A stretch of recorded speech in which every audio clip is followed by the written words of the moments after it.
प्राध्यापक संतोष पाटील सर संचलित विजयश्री अकॅडमीमध्ये 11वी-12वी बोर्ड परीक्षेसह नीट, JEE, CET आणि आयझर ॲप्टिट्यूड टेस्टची तयारी करून घेणाऱ्या दुसऱ्या बॅचची सुरुवात सोमवार दिनांक 11 मे 2026 पासून सुरू होत आहे। प्रशस्त कॅम्पस, अभ्यासपूरक वातावरण, डिजिटल क्लासरूम, प्रत्येक विषयासाठी बोर्ड व नीट, जेईई साठी स्वतंत्र शिक्षक, शंका समाधानासाठी स्वतंत्र तासिका, DPP, unit test, grand test आणि मॉक टेस्ट मधून परिपूर्ण सराव, 8वी, 9वी आणि 10वी साठी स्वतंत्र फाउंडेशन बॅचेस। आपल्या पल्ल्याच्या उज्ज्वल भविष्यासाठी विजयश्री अकॅडमीस एक वेळ अवश्य भेट देण्याचे आवाहन प्राध्यापक संतोष पाटील, संचालक विजयश्री अकॅडमी विटा यांनी केले।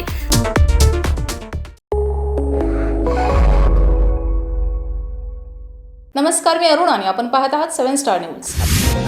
उत्तर प्रदेशच्या मुरादाबाद येथे स्थायिक असलेल्या बामणी तालुका खानापूर येथील गलाई व्यावसायिकांचे त्यांच्याच दुकानात काम करणाऱ्या कामगारांनी 1 किलो 564 ग्रॅम वजनाचे सुमारे 1,95,00,000 रुपये किमतीचे चोख सोने घेऊन पलायन केले। या प्रकरणी पृथ्वीराज भीमराव साळुंखे, वय वर्ष 26, राहणार कोडोली, जिल्हा सातारा या कामगाराविरुद्ध विटा पोलिसात रविवार दिनांक 17 मे रोजी गुन्हा दाखल झालाय। बामणी येथील परवीन व त्यांचे पती बशीर मुलानी यांचे उत्तर प्रदेशमधील मुरादाबाद येथे सोने चांदीचे गलाई दुकाने। पती पत्नी गावाकडे आल्यानंतर हा व्यवसाय त्यांची मुले जुबेर व वसीम चालवतात।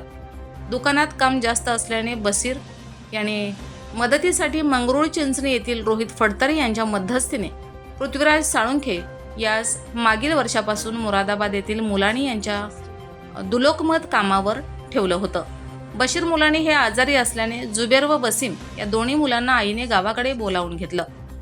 त्यावेळी जुबेर यांनी मुरादाबादच्या दुकानात 3 सराफांचे शुद्धीकरण केलेले 1 किलो 564 ग्राम वजनाचे सोने गावी येताना सोबत आणलं होतं, परंतु परत दुकानाकडे जाताना ते सोने बामणी येथील घरी राहिलं होतं। त्यानंतर त्यांच्या दुकानात काम करणारा पृथ्वीराज साळुंखे हा कामगारही गावाकडे आला होता। त्यावेळी जुबेर यांनी फोन करून आईला पृथ्वीराज याच्याजवळ 1 किलो 564 ग्राम वजनाच्या सोन्याच्या 3 लगड द्या असे सांगितलं। 25 फेब्रुवारी रोजी पृथ्वीराज त्यांनी 1,95,00,000 रुपये किमतीचे 1 किलो 564 ग्राम वजनाचे चोख सोने दिले, परंतु पृथ्वीराज साळुंखे हे सोने घेऊन दुकानाकडे गेलाच नाही।